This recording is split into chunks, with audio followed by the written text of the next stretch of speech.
সকাল থেকে বড্ড মেঘলা হয়েছিল। ভাবলাম আজ বোধহয় আর কোথাও বেরোতেই পারবো না। তারপরে দেখি বিকেল 4টের পর টুক করে সূর্যি মামা আকাশ থেকে উঁকি দিয়ে বলছে যে মন খারাপ করার কিচ্ছু নেই, আমি কিন্তু হাজির হয়েছি।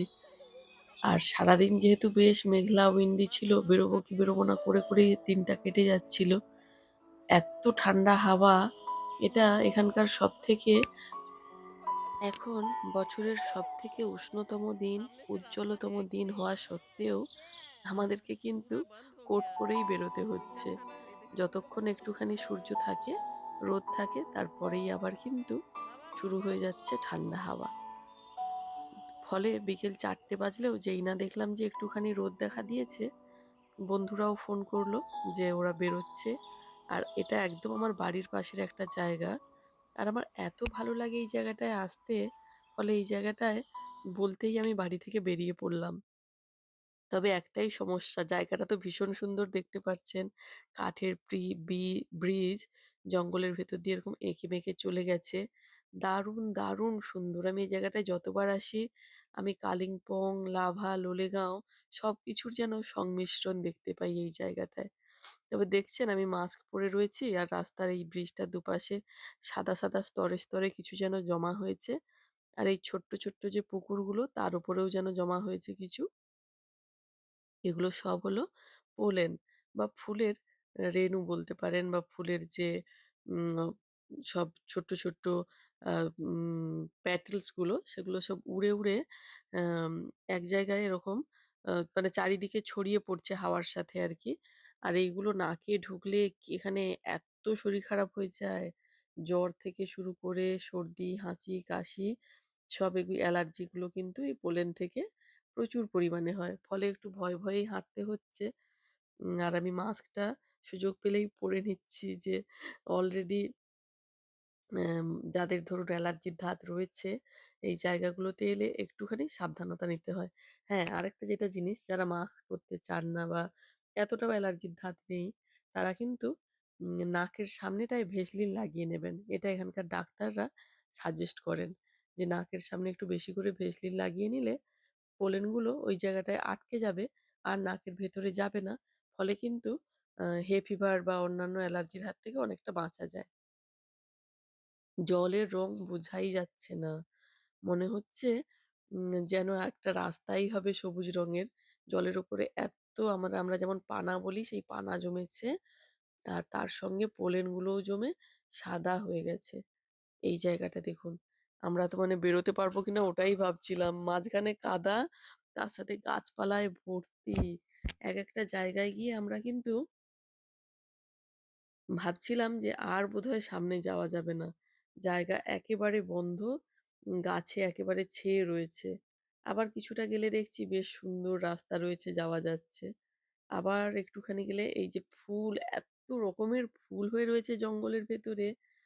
সচরাচর কিন্তু গাছ থেকে ফুল ছিঁড়তে আমার একদমই মানে আগে পুজোর জন্য সাজি ভরে ফুল তুলতাম যখন দেশে ছিলাম। এখানে যেহেতু আ মানে এত্ত সুন্দর লাগে রাস্তার পাশে ফুলগুলো হয়ে থাকলে, সবুজের সঙ্গে কালারফুল হয়ে থাকে, দেখতে ভালো লাগে। তো খুব একটা তুলি না রাস্তার পাশের ফুলগুলো। কিন্তু এই জঙ্গলের ভেতরে এসে যখনই এই জঙ্গলগুলো থেকে পেরিয়ে, পেরিয়ে যাচ্ছি, মনে হলো যে ইস! কয়েকটা ফুল তুলে নিয়ে যাই, ঘরে গিয়ে সাজাবো।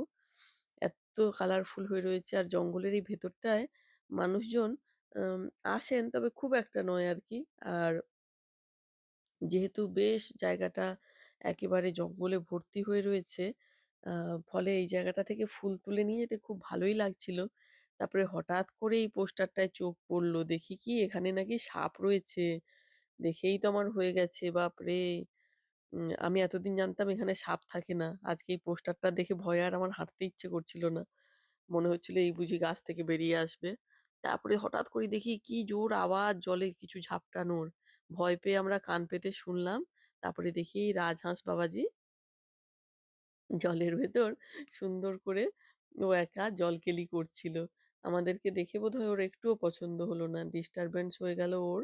একা, একা খেলছিল। ও নিজের মতন আবার দেখি ঘুরে অন্যদিকে চলে গেল। তবে এই জঙ্গলের ভেতরটায় এসে আমাদের এত্ত ভালো লেগেছে, দেখুন মানে গাছে এতদিন তো সব চেরি ফুল হয়েছিল। এখন না সব গাছে চেরি ধরে গেছে। দাঁড়ান আপনাদেরকে না ভালো করে গাছে যেখানে চেরিগুলো ব্রাঞ্চে পুরো ভরে, ভরে হয়ে রয়েছে, এই যে দেখুন এই যে একটা, আবার কোথাও, কোথায় থোকায়, থোকায় হয়ে রয়েছে। এখনো কিন্তু কাঁচা, বেশ শক্ত। পাকলে এটা একদম নরম তুলতুলে হয়ে যাবে। এই যে দেখেছেন কেমন থোকায়, থোকায় চেরি হয়ে রয়েছে? এই গাছটায় তো তবু ধরুন রং ধরা শুরু করেছে, লাল, লাল হয়েছে। আবার কিছু, কিছু গাছে দেখলাম একদম সবুজ হয়ে রয়েছে। মানে সবে কাঁচা, কাঁচা ধরেছে কিন্তু। এই জঙ্গলটায় আমি যতবার আসি ততবার এখানে এলে না আমার জঙ্গলটাকে নতুন মনে হয়। অ্যা মানে যতবার আসি এত্ত ভালো লাগে। এই দেখুন কত্ত চেরি দেখুন। ওরা সব হাত ভরে নিয়েছে। বারণ করলাম যে, "সব পাখিরা খাবে ছেড়ে দে।" এবার এরাও বাচ্চা মানুষ নিয়ে একটুখানি খেলতে চাইছে। আর আমিও নিয়ে না সেই ছোট্টবেলায় গাছের তলা থেকে যখন জামকুল কুড়াতাম বা খেজুর কুল কুড়াতাম, সেইটা যেন আবার মনের মধ্যে আসলো। আর এই গাছে সাদা রঙের যে ফুলগুলো হয়ে রয়েছে দেখতে পাচ্ছেন? এগুলো কি বলুন তো? এগুলো সব কিন্তু এই যে সব এখন ব্লুবেরিজ, ব্ল্যাকবেরিজ হবে, সেই গাছগুলোতে এরকম সব ঝাঁকে, ঝাঁকে ফুল এসছে। এখানে না পাখিদের বা আম মানে বন্য পশু পাখিদের খাবার কোনো অভাব হয় না। জঙ্গলের মধ্যে এত ফল হয়ে রয়েছে, ফুল হয়ে রয়েছে। এই দেখুন কাঁচা, কাঁচা সব চেরি গাছে সব ধরে রয়েছে। এগুলো সব পাকলে লাল, লাল হয়ে যাবে। ওয়াও! এই গাছটাতে তো একেবারে ছেয়ে রয়েছে। দেখেছেন চেরিগুলো একদম কিরম থোকায়, থোকায় হয়ে রয়েছে। এদিকের রাস্তাটায় এই এত্ত জঙ্গল হয়ে থাকে বলে আমরা খুব একটা আসতে পারি না। আজকে রোদ হয়েছে বলে এসছি আর আমি কত্ত ফুল তুলেছি দেখুন। নিয়ে গিয়ে এটা সুন্দর করে ফ্লাওয়ার ভাসে সাজিয়ে দেব। এই জায়গাটা আমাদের এখানকার যে লেক, সেই লেকটা ভীষণ সুন্দর। লোকজন কিন্তু এখানে বসে ফিশিংও করে। আবার এমনি অনেকেই প্রাকৃতিক সৌন্দর্য উপভোগ করতে আসে। পাশেই একটা রেস্টুরেন্টও রয়েছে। তবে জায়গাটা কিন্তু ভারী সুন্দর। শুধু এই যে দেখুন আপেল ধরেছে দেখুন। আমাদের দেশে যেমন সেই পেয়ারা ধরলে গাছে, গাছে এরকম ছোট, ছোট পেয়ারাগুলো ধরে না? পুরো সেইরকম আপেলগুলো ধরেছে। এখানে যেমন খুব সহজে আপেল দেখতে পাওয়া যায়, তেমনি কিন্তু পেয়ারা দেখতে পাওয়াটা খুব একটা কঠিন ব্যাপার।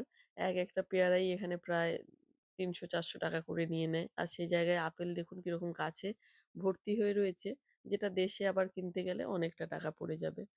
এখানেও আপেল আমরা কিনেই খাই, তবে মাঝে মধ্যে এরকম গাছ থেকে হয়ে রয়েছে দেখলে এক আধটা মানে পেড়ে খেতেও ইচ্ছে করে, তবে ভীষণ টক হয় জানেন? কয়েকটা আপেল থাকে মিষ্টি, মিষ্টি খেতে, না হলে বেশ টকটকই হয় এগুলো। আর এই জায়গাটায় এসে আমার খুব ইচ্ছে করলো যে আপনাদেরকেও না দেখাই যে এখানকার প্রকৃতি কতটা সুন্দর। আর ভালো লেগে থাকলে লাইক, কমেন্টস করতে কিন্তু ভুলবেন না। ভালো থাকবেন।